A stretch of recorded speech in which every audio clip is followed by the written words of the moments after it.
இது மகிமை நேரம். ஆண்டவராகிய இயேசு கிறிஸ்துவின் ஈடு இணையற்ற நாமத்தில் மகிமை டிவி நேயர்களை அன்புடன் வாழ்த்தி வரவேற்கிறேன். இந்த வறண்ட நிலத்தில் வசந்தம் அப்படின்ற தொடருக்கு உங்களை அன்புடன் வரவேற்கிறேன். நேற்றுக்கு ஆகாருக்கு நீரூற்றை காண்பித்த தேவன் நமக்கும் நீரூற்றை காண்பிப்பார் அப்படின்னு சொல்லி நம்ம தியானித்தோம். இந்த நாள்ல நம்ம இன்னொரு வனாந்திர பயணத்தை குறித்து நம்ம தியானிக்க போகிறோம். வனாந்திர பயணம் விடுதலையாய் நமக்கு மாறப்போகிறது அப்படின்னு அந்த நாள்ல தியானிக்க போகிறோம். அநேக நாட்கள்ல நம்ம நினைக்கிற காரியம் என்ன அப்படின்னா, நீண்ட நாட்களாக இந்த வனாந்திரத்துலதான் நான் ஓடிக்கொண்டு இருக்கிறேன். பல வருடங்களாக இந்த வனாந்திர சூழ்நிலையில தான் நான் இருக்கிறேன். கடன் பிரச்சனையா இருக்கலாம், வேலை இல்லாத சூழ்நிலையா இருக்கலாம், பிள்ளை இல்லாத சூழ்நிலையா இருக்கலாம், தரித்திரமா இருக்கலாம், இல்ல பல விதமான குழப்பமான சூழ்நிலையா கூட இருக்கலாம். இந்த சூழ்நிலைகள்ல தான் நான் பல வருடங்களாக நான் கடந்து கொண்டு இருக்கிறேன். எனக்கு இதுல இருந்து ஒரு விடுதலை கிடைக்காதா அப்படின்னு நினைக்கிற உங்களுக்காக ஆண்டவர் ஒரு வழியை வைத்திருக்கிறார், விடுதலையை வைத்திருக்கிறார். ஏசாயா 43:19 இப்படி சொல்கிறது, இதோ நான் புதிய காரியத்தை செய்கிறேன், இப்பொழுதே அது தோன்றும், நீங்கள் அதை அறியீர்களா? நான் வனாந்தரத்திலே வழியையும் அவாந்திர வெளியிலே ஆறுகளையும் உண்டாக்குவேன். வனாந்திரத்துல நமக்கான வழியை ஆயத்தம் பண்ணி வைத்திருக்கிற தேவனா இருக்கிறாரு. நம்முடைய காத்திருப்பின் வனாந்திரத்துல ஆண்டவர் நமக்கு ஒரு வழியையும் ஒரு விடுதலைக்கான காரியத்தையும் ஆண்டவர் வைத்திருக்கிறார். இன்னைக்கு ஒரு மிகப்பெரிய வனாந்திரத்துல ஆண்டவர் சந்தித்த ஒரு நபரை குறித்து நம்ம தியானிக்க போகிறோம். அந்த நபர் யார் அப்படின்னா, மோசேயை குறித்து நம்ம தியானிக்க போகிறோம். இதற்கு கொடுக்கப்பட்ட தலைப்பு என்ன அப்படின்னா, தயக்கங்களை மாற்றும் தரிசனம். தயக்கங்களை மாற்றும் தரிசனம். ஒரு காலத்துல இந்த மோசே அரண்மனையில இளவரசனா இருக்கிறாரு.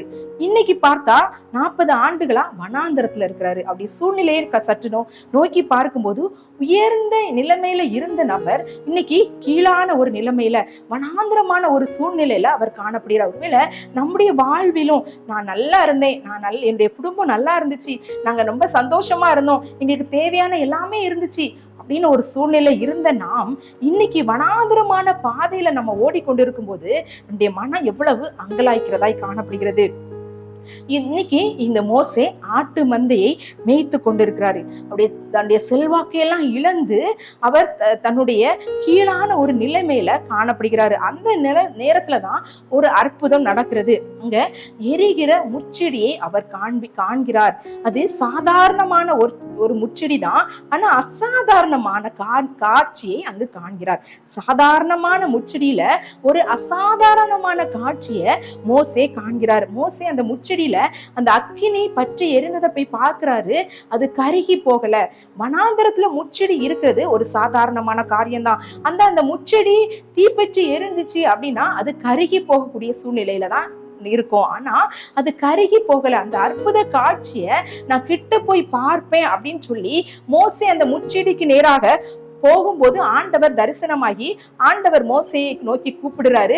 உன் கால்களில் இருக்கிற பாதரட்சியை கலத்தி போடு அப்படின்னு சொல்றாரு.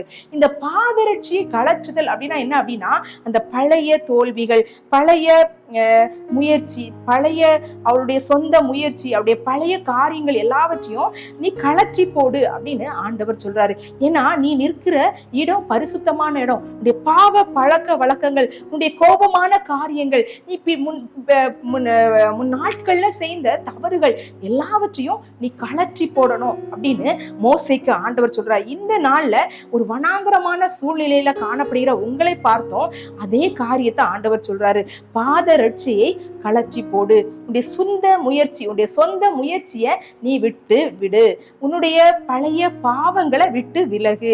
உன்னுடைய தன்னம்பிக்கை, என்னுடைய வனாந்திரமான சூழ்நிலையில தன்னம்பிக்கையெல்லாம் நான் இழந்துட்டேன், என்னுடைய சொந்த முயற்சியில எல்லாவற்றையும் இழந்துட்டேன் அப்படின்னு தோல்வியோடு இருக்கிற எல்லா சூழ்நிலையும் விட்டு விடு அப்படின்னு ஆண்டவர் உங்களை பார்த்து சொல்றாரு. என்னால முடியாது அப்படின்னு நீங்க சொல்லி கொண்டிருக்கிறீங்களா? அந்த காரியங்களை எல்லாவற்றையும் கலற்றி விடணும் அப்படின்னு ஆண்டவர் சொல்றாரு. இந்த தயக்கத்தை மாற்றும் தரிசனம் இந்த மோசேக்கு கொடுக்கப்பட்டது. ஆண்டவர் சொல்றாரு, நான் உன்னை என்ன செய்யறேன், இந்த பார்வோனிடத்துல அனுப்புறேன், எகிப்துல இருந்து ஜனங்களை நீ அழைத்து கொண்டு வரணும் அப்படின்னு சொல்றாரு. இந்த 40 வருஷம் இவர் வனாந்தரமான வாழ்க்கையில வாழ்ந்ததுனால அப்படியே தன்னம்பிக்கை தவிடு பொடியாக்கி காணப்பட்டது. அதனால என்னால இது முடியாது, நான் திக்குவாயும் மந்த நாவுமா இருக்கிறேன், வேற யாரையாவது நீங்க அனுப்புங்க அப்படின்னு சொல்லி அந்த தரிசனத்தை திசை மாற்றுகிறதாக அந்த மோசே இருந்தாலும், ஆனா ஆண்டவர் அவர் மேல் வைத்த தரிசனத்தை நிறைவேற்றுவதில் கரிசனை உள்ளவராய் காணப்பட்டார். உங்களுடைய வாழ்க்கையிலும் இந்த வனாந்தரமான சூழ்நிலை ஆண்டவர் உங்கள் மேல் வைத்த தரிசனத்தை அவர் மாற்றவே மாட்டார். அந்த தரிசனத்தை ஆண்டவர் உங்கள் மூலமாக தான் நிறைவேற்றுவார். ஒருவேளை எனக்கு வயசாயிட்டு என்னுடைய காரியங்கள் எல்லாம் என்னால செய்து முடிக்க முடியாத சூழ்நிலையில இருக்கிறேன் அப்படின்னு ஒருவேளை நீங்க சோர்ந்து போய் இருந்தீங்கன்னா, ஆண்டவர் கொடுக்கிற பலத்தினால எல்லா காரியத்தையும் உங்களுக்கு செய்ய முடியும். ஆண்டவர் உங்களுடைய தகுதியை பார்ப்பதில்லை. இப்போ இவரு ஆடுதான் மேய்த்து கொண்டு இருக்கிறார், ஆனா இவரால எப்படி இதை வழி நடத்த முடியும் அப்படின்ற ஒரு இது இல்ல. ஆனா ஆண்டவர் அவருக்குள்ள வைத்த அந்த தரிசனம், அவருக்கு அந்த அக்கினியை அவர் மேல் போடுகிறவராய் காணப்பட்டார். இதே மாதிரிதான் நம்முடைய வாழ்க்கையில இதெல்லாம் முடியாது அப்படின்னு ஒரு பலவீனமான ஒரு சூழ்நிலையில நீங்க காணப்படுறீங்க அப்படின்னா, உங்கள் பலவீனங்கள் எல்லாம் பட்டியலிட்டு அவற்றையெல்லாம் கழற்றி எரிந்து விட்டு ஆண்டவருடைய சமூகத்துல அவர் உங்களுக்கு தருகிற அபிஷேகத்தின் வல்லமையை பெற்றுக்கொள்ளணும். அந்த அபிஷேகத்தின் வல்லமையின் மூலமாக அவர் உங்களுக்கு என்ன, உங்கள் மூலமா என்ன செய்ய அவர் சித்தம் வைத்திருக்கிறாரோ அந்த காரியங்களை செய்து முடிக்க வல்லமை உள்ளவரா இருக்கிறாரு.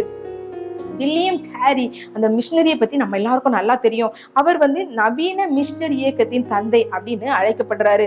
அவர் ஒரு சாதாரண காலனி தைக்கிற ஒரு தொழிலாளியாக தான் காணப்பட்டாரு. இந்தியாவுக்கு வரணும்னு பல ஆண்டுகள் ஜெபித்து இந்தியாவுக்கு வராரு. இந்தியாவுக்கு வந்த பிறகும் 7 ஆண்டுகள் ஒரு நபர் கூட ரட்சிக்கப்படல. அவர் மிஷனரி வாழ்க்கை அவருக்கு ஒரு வறண்ட வனாந்தரமாக காணப்படுகிறது, ஒரு பெரிய ஆவிக்குரிய வனாந்தரமாய் காணப்படுகிறது. யாருமே என்ன செய்யல, ரட்சிக்கப்படல. அப்படி சுவிசேஷத்தை கேட்டு யாரும் ஆண்டவரை ஏற்றுக்கொள்ளல.